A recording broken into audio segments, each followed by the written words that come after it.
I've been recently reading the biography of the founder of State Farm Insurance. And the fascinating thing about that biography is that it starts out years upon years ago, in the early 20th century, in this great farm country in Illinois, in Bloomington, Illinois. Before the founder of State Farm created State Farm Insurance, there were already countless people in the business. It was the third greatest industry in this country. So understand, here's a man that's not inventing a totally new business. Here's a man that is going into business, in fact, economically in the worst depression the country had ever seen. Going into business to do an ordinary business in an extraordinary way. I'm reading the book about the founder of Hallmark Cards, and you'd be amazed to see that here's a gentleman doing identically the same thing. An ordinary business. Didn't invent the idea of the greeting card. Didn't invent the nature of the business, but decided to do the business in an extraordinarily unique way. How? Visually, emotionally, functionally, and financially. Understand, if you go back in history, in time, and look at any organism, any organization, any business, any commercial enterprise, you will end up valuing that business in its ability to produce a visual, emotional, functional, and financial impact. And the impact that it produces must be of design. And so as you go back into the stories of the founder of State Farm Insurance, or the stories of the founder of Hallmark Cards, or the stories of the founder of McDonald's or Federal Express, or any of the companies we've talked about here, you will see, whether they understood it or not, they were addressing the visual, the emotional, the functional, and the financial. And they were addressing them in detail. No, it must look like that, not like this. No, it must be that, not like that. No, it must be the other, not this. In other words, constantly making choices as they defined the limits, the parameters, the shape, the organization, the mechanism, the time, the feeling associated with the business they were there to invent. These creators. People seem to think of business people in a very, very strange way. And I can understand why they come to that. Because business has always been about money. Business has always been about the financial. Business has always been about selling things. If we go back in the history of time, we begin to see that the mercantile has always been relegated to the bottom position in the world. Not a lofty position at all. The merchants were very humdrum, pragmatic people. Feet in the ground, doing the stuff of the world, not doing the stuff of the spirit. Because in the history of the Western world, the spirit and the world were two distinctly separate things. That the world was something to be risen above and gotten out of, and the spirit was where the godliness resided. You can begin to see the people of the world, people of this world, were shuffled off and put into a place of inferior position. Well, I'm suggesting, ladies and gentlemen, that something has happened now, over time, as the secular has almost replaced the spiritual, as the secular has almost replaced the religious, as it's gone completely to the opposite end of the spectrum. What we're beginning to discover now is a coming back to which these two merge. And so I'm suggesting that business can become the entity through which we, each and every one of us, begin to merge those two parts into one, the spiritual and the pragmatic, the idealistic and the pragmatic. And that's why I refer to truly entrepreneurial personalities as pragmatic idealists. If it doesn't work in the real world, it's of absolutely no value. But if it doesn't touch something higher, what's the point? Where's the energy? Where does the juice come from? Because the juice comes from the spirit. The juice comes from the inner. The juice comes from God. The juice comes from the higher. There's nothing like the energy that's created when one touches an extraordinary idea. And so it's this combination of parts. This combination of parts as we begin to think and imagine about our businesses and whatever stage you're in your business. It doesn't matter whether you're just beginning it, whether you've been in it for 25 years. It doesn't matter. This is something that has to happen continuously. As you begin to rethink, as you begin to re-envision, as you begin to reinvent your business, as you begin to truly understand the need to become an active participation emotionally, spiritually, physically, intellectually, in the creation of this thing, so that this thing is not an accident. So this thing is not simply a representation of a series of accidents that occurred over time. That this thing has more to it than that. That it possesses the spirit of the human possibility of something fine. Then you can begin to see that you cannot imagine any other component than the visual, the emotional, the functional, and the financial. If when one says emotional, one understands, and that is where one finds the spirit. I'd like you to write down the word, time. And after the word, I'd like you to put a question mark. Time. What does it mean? Time. There is nothing more precious to you, to your employees, to your customer, to your suppliers, to your lenders. There is nothing more precious than time, and yet we spend it without any observance of its quality, of its value. By going in every day, by filling the day being busy, by reacting to people who come in the door, by doing all the things we do and attaching rhetoric to them, to justify them, to explain them. We call it marketing, we call it sales, we call it cash flow, we call it whatever we call it. We become immersed in things insubstantial that have no value in themselves other than to serve time. The time within which we have become here, human, to serve.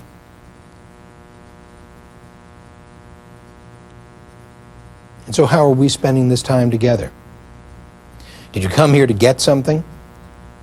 Did I come here to give something? Did you come here to get something very, very practical that you could go back and use the minute we hang up the phone, so to speak, so that you could go out and make some more money, or go out and change your people, or go out and get more customers to come in the door? Did you come here for a practical reason, to build a great business that really works, and think, in fact, that thing that you would get would be something you could pick up like this cup and move over to here just like that, and by doing so, everything would be different? And I'm going to suggest that, in fact, if that's what you come for, that while you may get it, it will be the least valuable thing we'll have to share with each other. The things I've gotten in my life from the most extraordinary people who I have known, the rarest of the rare of the rare, have been things that have changed my spirit, have changed my attention, and thereby changed my intention. I intend to live like a man. What does that mean? In time.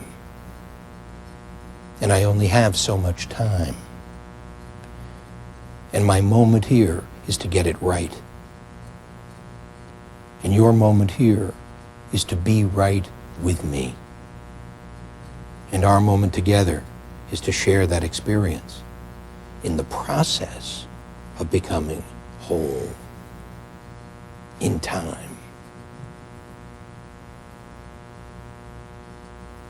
So when we think about time in relationship to our business, we begin to understand that time is not just getting the pizza delivered in 30 minutes.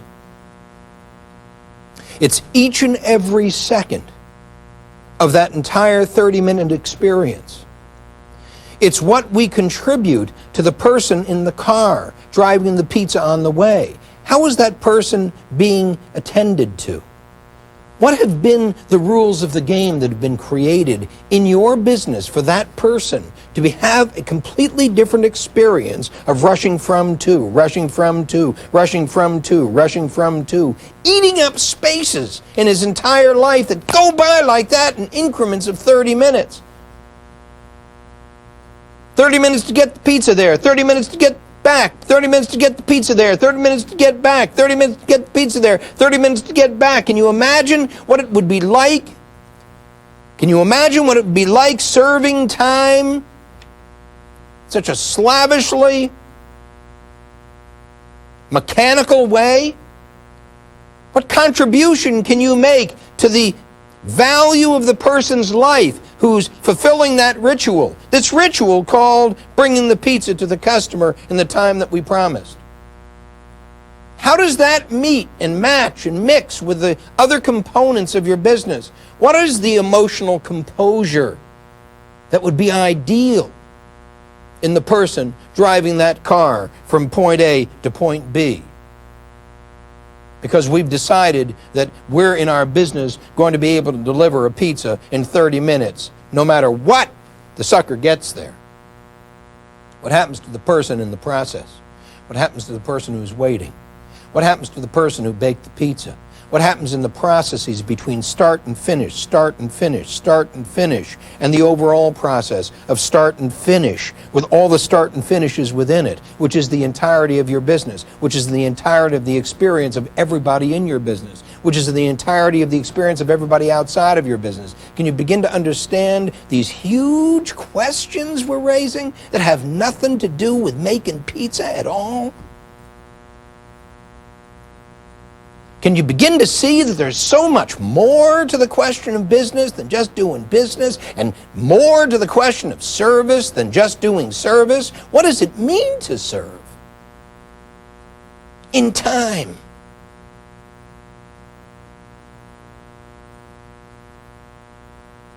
Where are you now? What are you doing at this moment? How are you lounging in this moment? How are you seated watching in this moment? What are you thinking as you listen to this, which should be practical? After all, it's about business, and somehow is verging on something else that you hadn't anticipated, or maybe you had. Who knows? You've been with me for a while. Are you there now? Now? In this moment?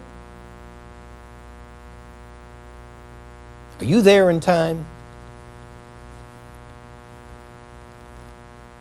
Are you able to be present and still allow your mind to do its work? Imagining the implications of this about the guy delivering the pizza, and how the guy delivering the pizza in the absolutely most essential way must be present. If you can give him the gift, if you can give her the gift of being more alive, because you have given yourself the gift to attend to these questions, which are, in fact, the essential questions which must be asked about business, the business of the future, and the businesses as we go through this new age into a newer age and a newer age and a newer age. Are you ready to grow? Are you ready to become bigger than you are at this moment? Are you ready to open yourself up to big, big, big, big questions that absolutely stun the mind? Sometime early in this series, I talked about the word awe. In awe, we don't experience awe. we don't experience our size. And when you raise the question of time, only then do you experience how small, how tiny we are in the scope of the infinite, the edgeless.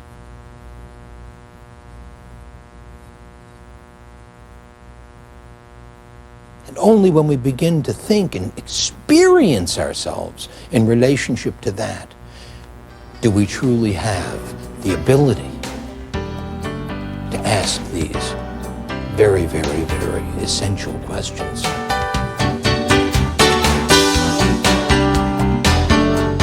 I want to address the 5 essential skills here while we're talking about marketing, because as you remember, last week I talked about the components of the marketing process, or the components of a business that really works, which are really the categories of preference that each and every one of your primary influencers, your customers, your employees, your suppliers, and your lenders are touched by and are seeking when they come into your business, or in any environment for that matter. And those preferences are visual preferences, emotional preferences, functional preferences, and financial preferences.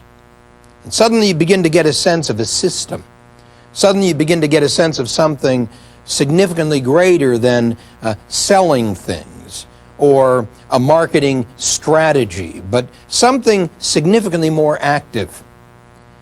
And the something more specifically dealt with here in this whole question is how I relate as the founder and creator and manager, and in fact technician, in this business that I'm engaged in, and in the development of which I'm purposely and attentively focused.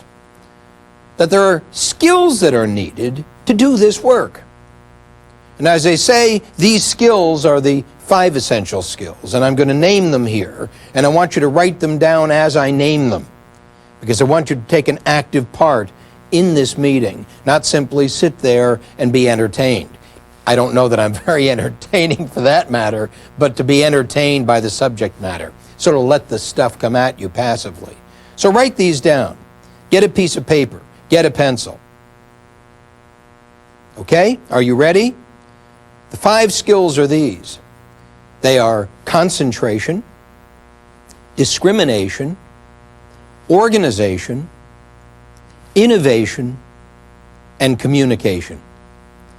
So the 5 essential skills, which I'll call here the entrepreneurial skills, but we can also say they're the 5 essential skills of the most extraordinary technicians in the world, as well as the 5 essential skills of the most extraordinary managers in the world.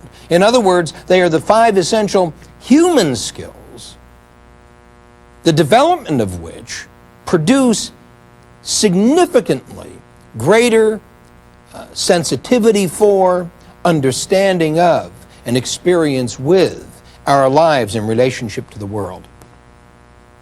So I'd like to touch upon those 5 skills here, because I also want you to imagine that every extraordinary business is the possessor of these 5 essential skills, institutionally, functionally, systemically.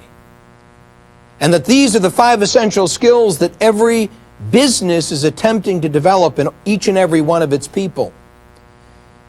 And you'll understand the necessity for that and why I bring that up here in the middle of this particular process, which is discussing the marketing strategy and the marketing development of your business. The first skill, concentration. Concentration essentially is the skill by which I am where I am in the moment. Now, we're no stranger to that point. The skill by which I am where I am in the moment. And if I am where I am in the moment, we're essentially present. I use the metaphor of the martial artist. And that would stand for the person behind the camera looking at me right now, performing his role in this relationship, or the director, or the guy up there, or anybody who's participating in this, the sound man and the makeup person who makes certain that I'm prepared to come on and my head isn't too shiny. Everybody focused now in the present.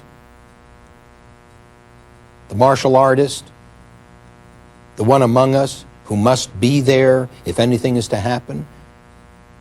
Is concentration a question for you? Do you understand the absolutely critical quality that concentration provides, the foundation for everything we do? Do you understand that without concentration, everything is distracted? That without concentration and our ability to focus our attention, that everything is distracted and we are distractible, and that it uses us? Have you ever had the experience in your business? I know you have. You're sitting there smiling even now as I say it, of being distracted. There's never enough time. Have you ever said that? Have you ever walked into the business early in the morning only to find chaos already there waiting for you from the day before? The desk you hadn't gotten the time to clean up? The conditions that you hadn't time to deal with, that you know are just waiting, the voices that are coming from the past to pull you back to where you should have been, had you been concentrated, had you been focused, had your attention really been there. And because it wasn't, now it's here waiting for you, out of time, out of the period in which it was supposed to, the things that get behind. Do you know what I'm talking about? The things that get behind that are really things of the past, and now they're in the present, and they may be things in the future, and they drag along and along and along with us. Well, concentration is that skill, that extraordinary skill of balance here, now. I was speaking with a manager in our company, Gerber, and he's been with us a relatively short time, an extraordinarily effective man. And he's come in to do a very specific job for us, and we, of course, completed a position contract with him, which stated very specifically what the results were that he was there to produce, the standard by which he would be evaluated, the behavior inherent in his position. We talked about position contracts some time back when we talked here about organizational development. We'll be talking about that some more in the future, a great deal more, because accountability and responsibility and the very clear statement of them are very, very critical to the ability of one to concentrate, because without that, anything can come in the door. And essentially, because this gentleman, very experienced and very professional, took his accountability very seriously and took his responsibility very seriously, but became distracted by the so many things that were going on in the business that were more appealing to him than some of the things at hand. You know how duty calls, but oftentimes duty isn't nearly as attractive as those things that are other people's duties? In other words, doesn't it seem quite often that somebody else has more fun than you do, and that the fun stuff is sitting out there while the work stuff is sort of sitting in here, and how easily our attention is taken away, and concentration is the ability to bring it right back.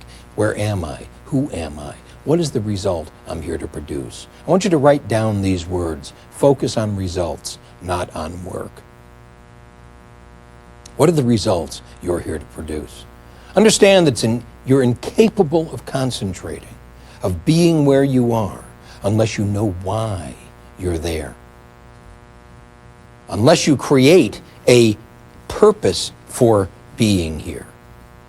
Unless you are absolutely driven and taken by your purpose, that your purpose is the mandate for your presence.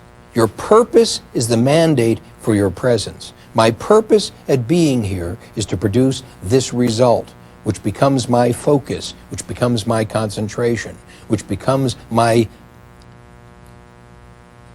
energy, which becomes the way in which I be where I am. Concentration is absolutely essential. It is the first fundamental essential skill in the art form of personal power. The second skill is discrimination. Having the ability of being where I am, no matter what's happening around me. In other words, having the ability not to be taken by conditions, but to become the focal point of everything I do. Everything starts within me, out there, as opposed to out there at me. As opposed to being a victim, I become absolutely responsible for my being here. And I am here. I can experience the difference. I can experience the difference between being here intentionally, being here with full attention, being here quietly and balanced, as certainly as this is here. You can see the balance of this pyramid. You can see the balance of this and the power of its balance, its centeredness. It is the absolutely perfect metaphor for this word concentration. As though it, in relationship to the circle or the ball that would be sitting next to it, which could be put off center like that. This can't be. It stands where it is. The second skill, discrimination, is the ability to choose. Discrimination gives us the ability to choose between this and that. In this whole marketing development process that we've been talking about for the past several weeks, the ability to choose between this and that, the ability to choose between the right time or the wrong time, the ability to choose between the visual components that are most appropriate and the visual components that are least appropriate, the strategic questions as opposed to the tactical questions. Discrimination establishes a need for choice. That is, I must determine what is most important to me in the development of my business, in the development of my life, and what is least important to me. What is most strategic and what is most tactical. Without discrimination, everything becomes important. And I'm sure you've also had this experience, just as the fellow I was talking about earlier, of being taken by this or taken by that, taken by all the things that come around, without any sense of the relationship between that and my higher aim, my primary aim. Do you remember those words? My primary aim being the purpose of my life, my strategic objective meaning the purpose of my business. So I have my primary aim and my strategic objective, which obviously are up on the scale when I discriminate. These are the most important things. My primary aim first, my strategic objective second, and everything else third, fourth, fifth, sixth. But as we go to work every day, everything becomes distorted. My primary aim becomes invisible. My strategic objective becomes non-existent. I'm taken by the telephone. I'm taken by this work. I'm taken by the job that's got to get out. I'm taken by the thing that's gone wrong. I'm taken by the computer that's stopped. I'm taken by all the emergencies and exceptions that occur day in and day out. Taken, busy, doing it. I don't want to bore you with the repetition of these words, but I'm telling you, should you take these words and use them when you're experiencing the fact of busy, doing it, immediately through association, you'll know what I mean. Because discrimination is absolutely critical to our relationship with each other and your relationship with everybody else. Discrimination is the choice, the intentional choice of choosing the choice of that which is most important as opposed to that which is least important, and not giving as much weight to the latter as to the former. Because if everything is as important as everything else, if everything is as important as everything else, then nothing's important. And discrimination is the act by which we selectively engage in life with a value system of our own. And you must have values, and I must have values, and we must be able to articulate what those values are, and discrimination is the skill through which we accomplish that. And we must make discrimination a part of our lives. The third skill is organization. An organization, put most simply, is the skill through which we turn chaos into order. Because understand, it is literally impossible for anyone living a disorganized state to effectively choose anything and have the ability to produce it. Organization is the skill that greases the skids, that makes it possible for us to move fluently from one place to another, that makes it possible for things to work in the right way, that makes it possible for everything to have its place and to make certain that its place is operatively exactly as it should be in order for me to produce the results that I wish to produce in whatever it is that I'm doing. Organization means the cup is right there. It's not over there. It's right there. It's within reach of my hand. If it weren't, if the cup were somehow put over there and I had to reach out for the cup, then what I would do is distort this entire transaction. I'd be spending too much energy to reach for something that wasn't that important, so I'd either not reach for it, or I'd do what I just did, which threw his camera off, rather than this. Do you see what I mean? How often in your business do you find things distorted? Do you find the disorganization, the chaos, the confusion getting in the way of the effectiveness of the result? Organization is the efficiency principle. Organization is not effectiveness. Organization is about efficiency. Efficiency is getting things done. Getting things done in the way they need to be done to produce balance and ease. Which brings us to the fourth skill. And the fourth skill is innovation. And innovation, then, is the skill by which we turn order, the order produced by organization, into action. In other words, innovation takes order and turns it into right action. It's what I call the best way skill. It's finding the best way to do whatever needs to be done. And then another way, and then another way, and then another way, and then another way. It is the way of the seeker. It is the seeking out and finding continuous improvement, selectively continuous improvement, through which we engage with the world in a way that's continuously reshaping our lives and our experience and everyone we come into contact with.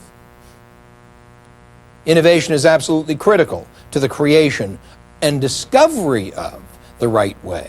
And it is the active component that moves us forward, continually moving us forward. It is that which is at the center of the pragmatic idealist. I've spoken about so many times. Pragmatic, because if it doesn't work in the real world, it's of absolutely no value. And idealist, meaning moving constantly to the higher. Because if it doesn't mean anything, what's the point? The best way is never achieved. The best way is only there. It's the mountain. It's the top of the mountain. And we are climbers. The fifth skill is communication. And so if I become a master of concentration, if I become a master of discrimination, if I become a master of organization and a master of innovation, the thing that completes, the skill that completes the circle is communication.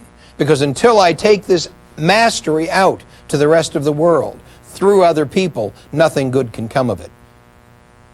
Because it moves inside, it moves inside, it moves inside. And because we are all a part of a greater part, this whole called humanity, of life, our true role is to engage life as fully as possible, and in order to engage life as fully as possible requires that I develop the skill called communication. And communication requires clarity. Now, I think you can understand that clarity cannot exist without concentration. Because if I haven't the ability of being where I am, in the moment where I am, if I haven't the skill to be where I am, there can be no clarity. If I haven't the skill to know what I want, there can't be clarity. If I haven't the skill to recognize it when I see it, there can't be clarity. If I haven't the skill to organize my life and the things within my life and the time within my life in such a way that gives room for the most important, then I can't possibly have clarity. And if I haven't engaged in the process of improvement, and if I can't envision what it is I want in the future, the perfect result, the absolute idea of perfection itself, then there can't be clarity. And without that clarity, there can't be communication, which is, after all, only the instrument through which I engage someone else in the clarity of my vision. To the degree my vision is unclear, I'm unclear. To the degree that I'm unclear, they are unclear. To the degree that they are unclear, they are even less effective than I in attempting to communicate with anyone else. And so you see the absolutely critical role these 5 essential skills play in the development of myself and in the development of my business. Now, I want you to take these skills and I want you to imagine this. I want you to imagine these skills as the skills of your business. Some time ago, I talked about the fact that every single business must become a school. That every single business must become a school, a training ground, a place to which people go to learn. Not only you, but everybody who comes to work in your business must come to your business as though it is a school and be committed to the education they're going to get there. What is the substance of that school? What is the curriculum of your school? What is it that you're going to teach in your business that's going to effectively differentiate your business from everybody else? Now, hear me. When I say this, understand we're back to that subject, aren't we, about marketing. What is it that's going to differentiate your business from everybody else so that your people experience your business as a living, responsible, transformative partner in their lives? Now hear me, if we teach our people here how to concentrate, how to discriminate, how to organize, how to innovate, and how to communicate, does it matter what their job is? If we have students in our business, employees in our company, who are learning how to concentrate, discriminate, organize, innovate, and communicate, can you see that the specifics of their work, marketing support services, sales, production, administration, answering the telephone, sending the mail. Do you see that it doesn't matter at all what the specific job is? Because they've developed the essential human skills to do whatever task it is that they're being held accountable for, responsible for. Can you see also that when someone, as the gentleman I spoke of earlier, gets distracted from his primary accountability, from his primary responsibility, because something else over here looks so neat and he'd rather be doing that in the moment than doing this? In other words, he'd rather be doing that than having to be accountable for a 30% growth in revenue for the company? He'd rather do that because if he's doing that, it becomes a great reason not to do this. Well, my goodness, I would have created a 30% increase in revenue, but I got so distracted by this and by that and by that and by that. You know what I'm talking about? You know how easy that is? But if we were concentrating, if we were discriminating, if we were organizing and innovating and communicating, if we knew where we were and what our responsibilities and accountabilities were, can you begin to see how significantly that would impact everything that goes on in our business in the process of developing a business that works? Can you see how all of these things come together? Whether it be marketing, whether it be management, whether it be people development, whatever it might be, well, that's reinventing small business in America. That's why we're here, meeting today, to talk about transforming your life.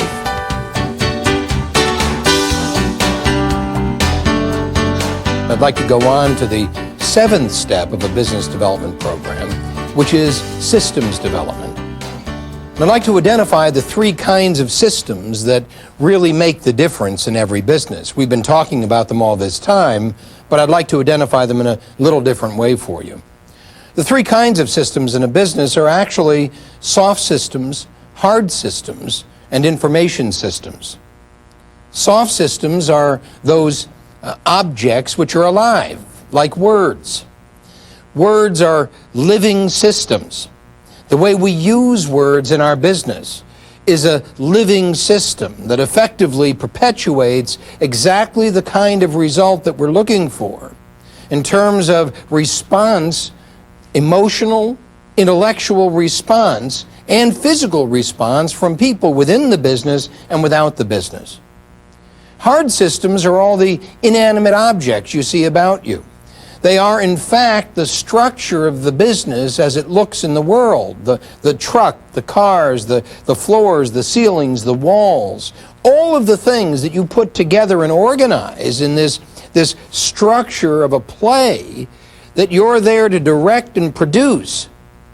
The visual components that you see, for example, at McDonald's with the golden arches, or the truck you recognize at Federal Express. All those are hard systems.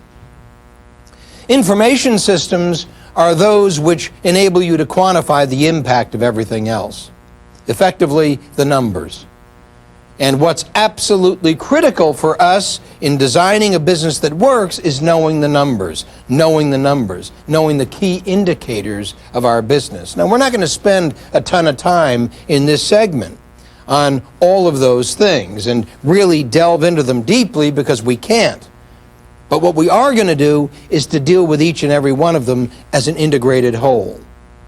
I need you to understand what it is that a system does and why it is that a system is so essential if you're going to create a business that really works. Most people, rather than creating a business that really works, as you know, create a job that depends upon them. Rather than this is how we do it here, it's this is who does it here. Rather than this is the way we do it here, we look to Jim for how Jim does it, or Mary for how Mary does it, or Myrtle for how Myrtle does it. And so in every business, probably within the reach of my voice, or at least the vast majority of them, people dependency is the key. That is, if Mary doesn't know how to do it, and if Mary doesn't do what Mary does, which is only understand by Mary, then everything falls to pieces. How many of you know that your business is people dependent? That is, there are no systems solutions to the people problems that effectively are experienced day in and day out. Well, if you're honest with yourself, you know that your business, most likely, 90%, if not that, of the time is dependent upon somebody doing the right thing for the right reason with no one else being able to know it. So most businesses are operating, in fact, in secret. That is, Mary's doing her thing, but nobody else knows it. And John is doing his thing, but nobody else knows it. And Jim is doing his thing, but nobody else knows it. In other words, nobody else knows what these people do. Nobody knows how they get it done. And frankly, they don't care, provided they get it done. The only trouble happens when they don't. Now understand what I mean by this. The only trouble is when they don't. How many businesses do you believe could survive if it weren't for the personal skills of each of the individual people in those businesses doing whatever arcane thing they've learned how to do, that they've shaped into their own way? Most businesses don't work. The people who own them do. Most businesses don't work. The people who work in them do. And if those people leave, then someone else has got to come in and replace them, and they replace them with a new way, the way they do it. And the way they do it begins to transform the business. So bit by bit by bit by bit, every business is changed by the personal proclivity of each and every individual brought into that business. I'm going to suggest that no great business operates that way. In fact, the greatness of a business can be measured by its ability to produce the result it's there to produce because it knows how to do it.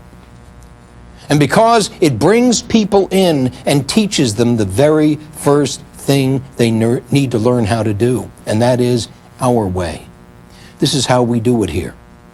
This is how we do it here, Federal Express. This is how we do it here, Hallmark Cards. This is how we do it here, Mrs. Fields Cookies. This is how we do it here, McDonald's, Disneyland, on and on and on, ad infinitum. This is how we do it here, which makes our business unique. And so systems are the glue that hold this entire fabric of an organism together. The systems are the business. The systems are the way we do business. The systems are each and every component part of our business that come together into an operating reality which effectively enable us to shape the world in the way it needs to be shaped to produce the results that we're there to produce. Focus on results, not on work. Focus on work, not on results. In an extraordinary business, everybody knows exactly what I mean when I say that. Because I know what we're here to produce, and it looks like this, and it's called a company with our name on it. And there is no other company for which that is true. Because the thing that is your franchise, do you remember that word? We talked about that earlier. We've talked about it over and over and over again. I talk about it and refer to it in the E-Myth. What is your franchise is a proprietary way of doing business that differentiates you preferentially as unique in the world. That is the franchise of every business. And you don't have to be a franchise in order for you to understand that every business must own a franchise. Every business must have its own living, vital personality, which can be distinguished from everybody else. And the genius of the entrepreneur is in fact understanding what that franchise must be, not only today, but often in the future.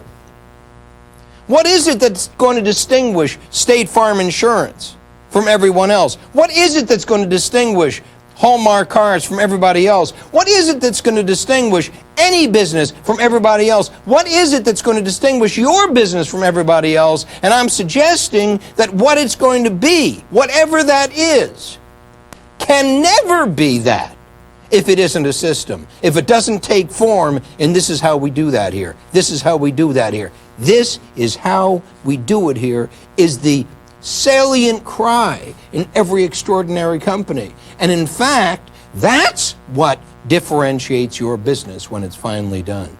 This is how we sell it here. This is how we make it here.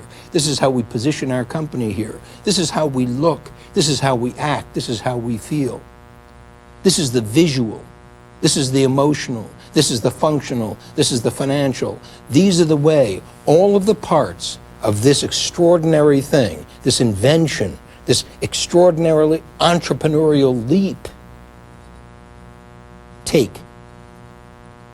So that, again, it's, oh, you're the guys. Now, pretty soon, these kinds of expressions, hopefully, if you keep on watching and watching and watching, will become rhetoric. You'll almost be able to say, and now he's going to say, oh, you're the guys, right? Oh, you're the guys who do that. Can they say that about your business? Well, I'm betting they can't.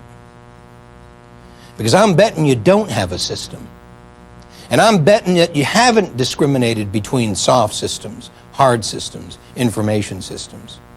And I'm betting because you haven't done that, you can't be with clarity and with conviction communicating to the people you hire who you are and what you do and why you do it and why it's so doggone important and what it means to your customer and why it's so critical because it's your brand. Hear me. This is what branding is really all about. It's your brand of business. Your brand of business looks, acts, and feels like this. And at the heart of it is a system. Now, I've gotten extraordinary flack from people who are committed to the the people premise. And essentially, when I say system, they think machine. When I say system, they think mechanical. When I say system, they think inanimate. When I say system, they think robots. When I say system, they think automation. When they think about business, they think about empowerment. They think about people producing results. Because we're people, because people love people, and people need to become extraordinary. And we need to think about people's self-esteem. And what I'm saying to you, and I need you to hear this, is they've got it all wrong. That effectively, I'm not talking about the mechanical. I'm not talking about being automated. I'm not talking about robots. I'm suggesting that robots are something other than what we believe them to be. Robots are people living a habit, whether that habit works or not.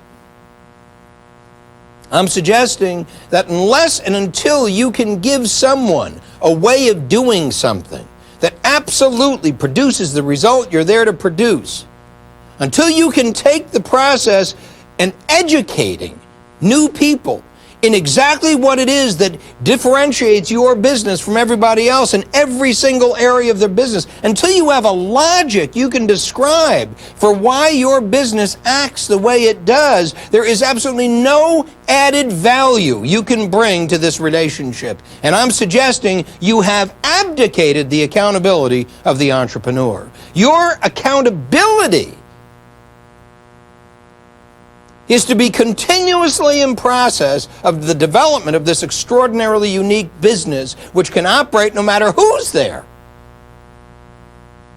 Not based upon Mary, John, Jack, and Jim, but for every Mary, John, Jack, and Jim who would come through the door and who are attracted to it. I'm saying that it's your accountability to develop a business that works.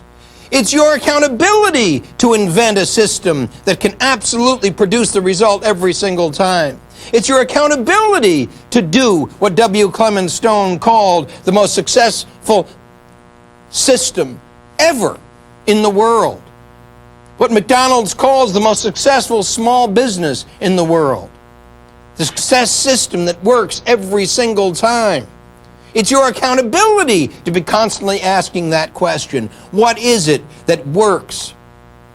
Which are the words that make the impact that we want to make? Which are the sounds that make the impact that we want to make? What are the pictures that make the impact that we want to make? What will our business look, act, and feel like today, tomorrow, the next day, the next, and the next, and the next? And all of that depends upon a way of doing the things you do. And that's your job. And there is no more exciting job on earth. I mean, if you've got to do something, it might as well be that, because anything else pales in comparison. You're about to invent this extraordinary little world. You're about to color it, the color. You're about to shape it, the shape. You're about to use words to describe it, and through which it communicates in the world. You're about to do everything that anyone could possibly ever have to do to create a new life. This is the most extraordinary thing, this business, because it pulls you out of your limited self into an expanded world. And the systems are the glue that holds it all together, because without the systems, what do I've got? Nothing. Without the systems, it keeps on happening arbitrarily, by accident. Every minute, every hour, every day. Every minute, every hour, every day. No predictability, no consistency. No predictability, no consistency, no control. No specific capability that you can point to. No specific capacity that you can understand. No specific energy through which you can say, that's it. No specific communication you can have with your people, with anyone. Because each and every one of them, after all, then become their own masters. They know. They are the business. And ladies and gentlemen, if all of your people, each and every one of them, are your business, then where is your business when they change? It's gone. And so this process, this business development program, this process that I've talked about of innovation, quantification, and orchestration, this process of holding the business out there and working on the business, not just in the business, this process of building what I've called your franchise prototype so that you could replicate the little sucker 5,000 times and know that each and every one of them can produce identically the same result. This little process that we're engaged here and have been engaged here in looking at the development of a business, this process is so magical. You see, when you begin to do this work of innovation, quantification, and orchestration, the quantification becomes the proof that the innovation, the imagination, is working productively. The quantification says that so many of these produce so many of those, and that was better than what we did before. The quantification says, yes, this works. Now let's institute it, orchestrate it throughout the business. The idea says that this is continuous development, continuous improvement, continuous growth, continuous expansion, expansion becoming larger, expansion becoming greater, expansion becoming more knowledgeable, expansion breathing more fully, experiencing this entire thing we call life in a way that we had never imagined before. And as we do this work, and as it becomes systemically responsive, we truly understand the power that is available to all of us to learn how to change our world. Isn't that what creating a business is all about? To learn how to change our world. And so let's go back to the beginning. I said that there are 7 essential steps in a business development program.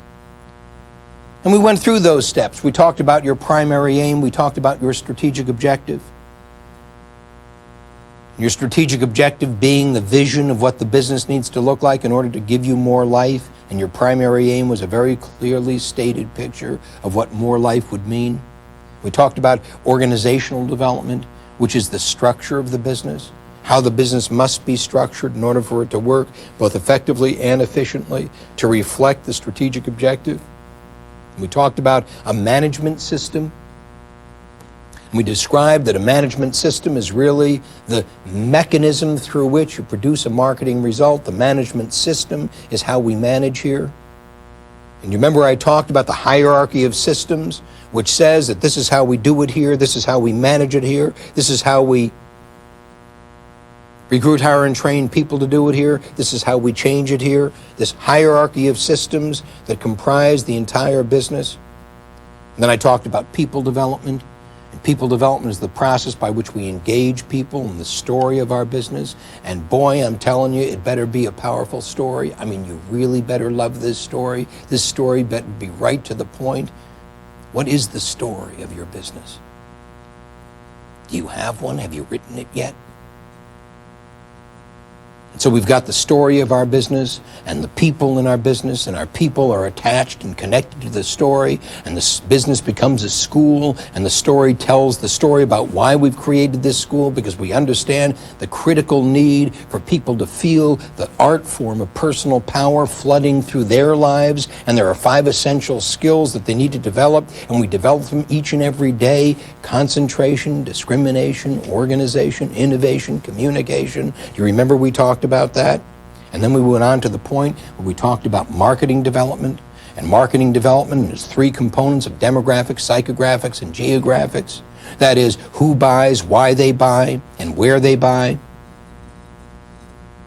And now systems development.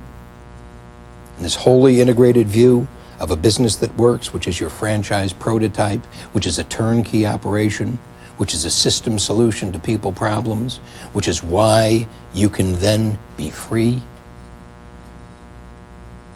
And what essentially we've said is that you must be free. Because unless your business frees you, your business constrains you. That unless your business frees you, it constrains you, it inhibits you, it controls you. And what I said also, that if your business depends upon you, if you've got to go in tomorrow to do it, busy, busy, busy, I know you've heard these things before. I got to repeat them. Because next week we're going to get on with a deeper discussion about all of the issues that come up for anybody who is engaged in a business development program or anybody who engaged in the process of building a business that works. You got to hear this. You got to hear it again and again and again and again, because I know you haven't done it.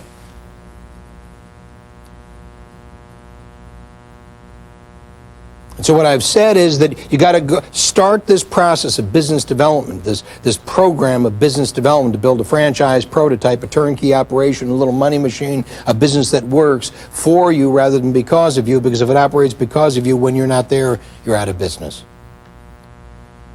And what I've also said is that most businesses aren't, that most businesses are really jobs for the people who own them, and the worst jobs in the world because you're working for a lunatic. You've heard me say these things, and I'll say them over and over and over again. We'll repeat them several more times before we're done. And the perfect model of a perfect small business that works is a McDonald's hamburger stand, because the little sucker can be replicated thousands upon thousands upon thousands of times. Can you do that? No, you can't do that. And the way to get where you need to get, which is to create more life for yourself, the only way you can do that is if you have a business that literally can operate systematically, predictably, no matter where you are in the world. And that you need to know what that is, and I need to know what that is. And we both need to develop the skills to do that. And the skills to do that are so extraordinarily empowering, it's impossible.